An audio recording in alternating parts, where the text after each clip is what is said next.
여러분 안녕하세요. 김준희 TV 김준희입니다. 자, 광주가 달라졌어요. 광주가 달라졌어요.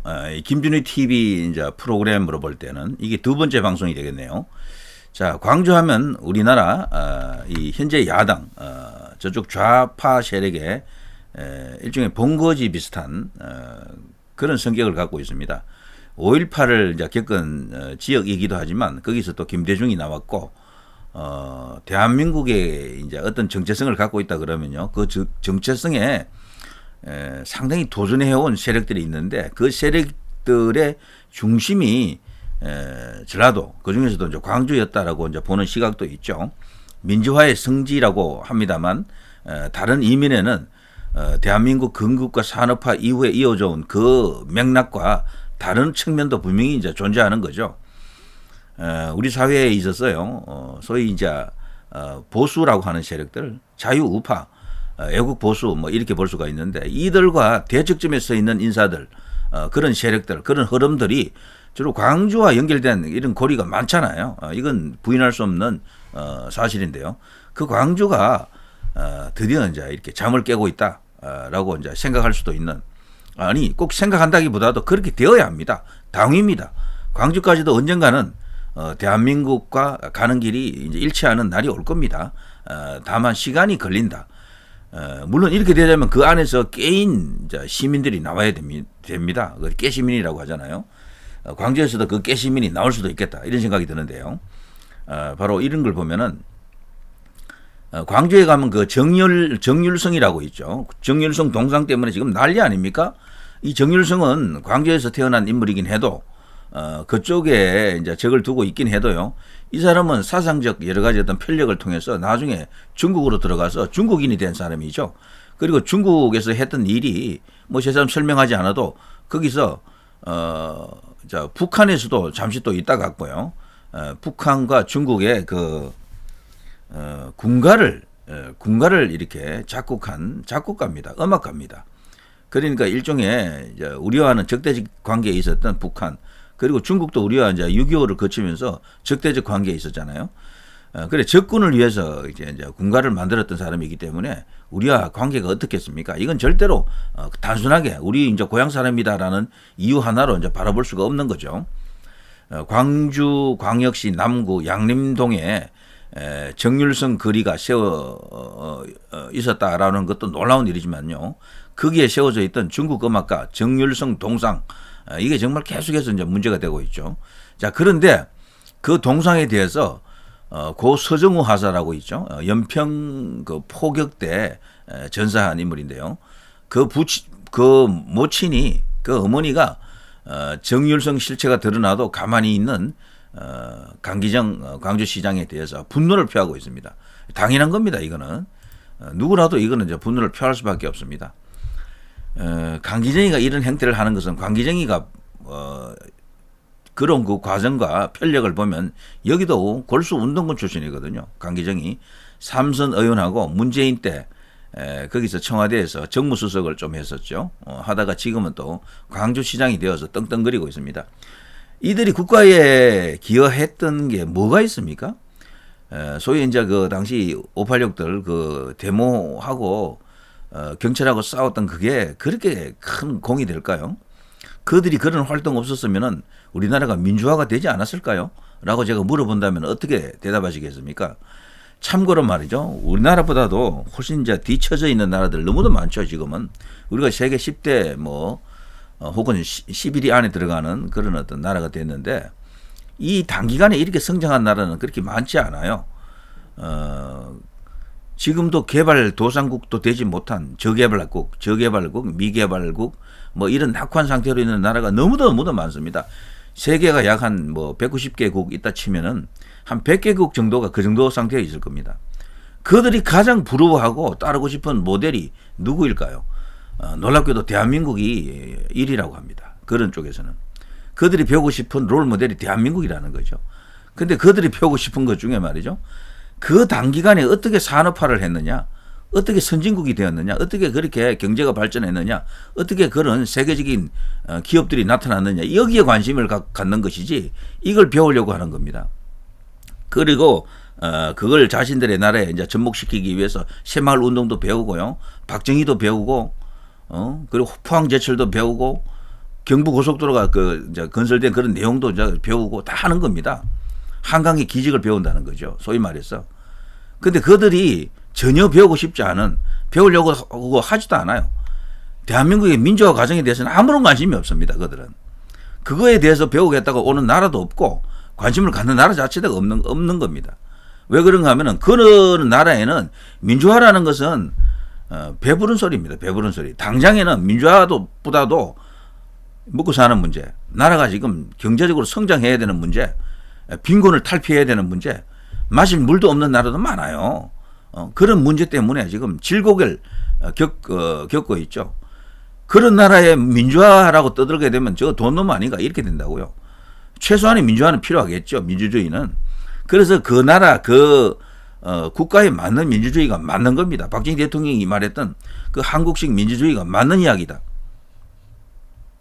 자기 몸에 맞는 옷을 걸쳐야 되는 겁니다. 당시 박정희 대통령, 이승만 대통령이 있을 때 그때는요, 우리나라가 세계 최빈국이었어요. 지금 세계 최빈국 1위가 부룬디라고 하더라고요. 부룬디. 우리나라가 부룬디라고 생각하시면 돼요. 남수단, 이디오피아 이런 나라하고 맞먹었다. 그 정도밖에 안 됐어요. 경제력이라고 하는 것이. 북한은 좀 나았다 그래요. 북한은 우리보다도 훨씬 나았어요. 그 대부분의 중요한 공장들이 북한에 있다 보니까 북한은 그 발전 시설도 있지 않았습니까? 수풍 발전소 같은 이런 큰 발전소도 일본이 다 일제가 다 지어놓고 간 건데, 그런 적산만 하더라도요, 생산적인 적산은 저 북에 다 있었어요. 대부분. 그러니까 해방 후에 남북의 차이가 굉장히 컸죠. 그 당시 국력으로 치면 북이 남의 한 서너 배 압도적인 국력을 갖고 있었습니다. 그 상태에서 지금 우리나라가 이렇게까지 발전해 온 과정, 불과 70년 그 안팎입니다. 이런 기적을 이룬 나라가 없거든요. 세계적으로. 그러니 그들이 배우고 싶은 것은 대한민국의 이 현대화, 산업화 이걸 배우려고 하는 겁니다. 그래서 그들에게는 이 박정희 대통령, 그리고 제가 앞서 말한 여러 가지 포항제철 비롯한 경부고속도로를 비롯한 정주행 같은 기업가, 이병철 같은 기업가가 어떻게 대한민국에서 나올 수 있었는가, 이런 게 그들에게는 이게 신화인 겁니다. 신화. 대한민국 그 나라가 독재하던 나라가 어떻게 민주주의가 됐지, 여기 관심 갖는 나라는 아무도 없어요. 아무도. 왜 그런가 하면은 못 사는 나라가, 민주주의 하는 나라가 아무도 없고, 또 그리고 잘 살게 되면 100% 민주화가 되게 되어 있습니다. 세계 모든 나라가 다 그래요. 지금 민주주의 하는 나라가 많은데, 그들 나라 중에 가난한 나라, 그러니까 산업화가 되지 않은, 현대화가 되지 않은 나라가 단 한 나라도 있는지 한번 찾아보시죠. 그게 현대화가 완전히 안 된 나라는 민주주의를 하더라도 유사 민주주의나 좀 아직 이제 저열한 수준의 민주주의가 많습니다. 대한민국의 민주주의 척도 지수는요, 전 세계가 평가하기로 아시아 전체가 얼마나 큰 대륙입니까? 여기에 속해 있는 나라만 해도 정말 제가 정말 숫자를 잊어버렸는데 수십 개국 아닙니까? 가장 큰 대륙이죠. 민주주의 하는 나라는 딱 세 나라로 이제 봅니다. 세 나라. 싱가포르가 사실 잘 사는 도시국가 아닙니까? 싱가포르도 안 돼요. 여기는 그 특유의 그 이황요 이제 그 패밀리들이 아주 엄격한 행정 지도 체제를 갖고 있죠. 거의 반독재에 가깝습니다. 그런데도 그쪽 시민들이 그것을 인정하기 때문에 문제가 안 생기는 거죠. 오랫동안 집권해도 아무 문제 없어요.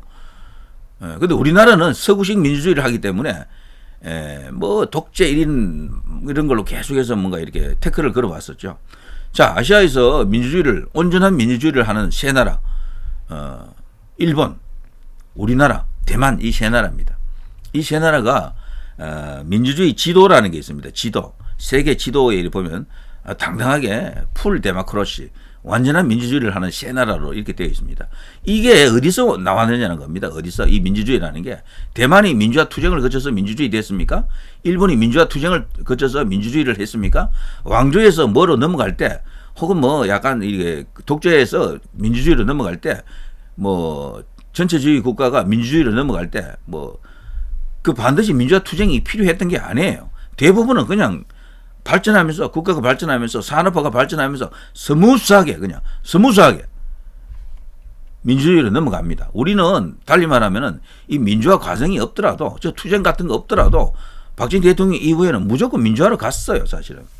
박정희 대통령 본인도 한 2년 정도만 더 하고 이제 내려올 것으로 그 주변에 그 비서진들에게 이야기했다는 게 속속 드러나고 있습니다. 퇴임하면서 이제 직선제를 하는 거죠. 그렇게 기다려서도 되는 것을 그 난리를 쳤던 겁니다.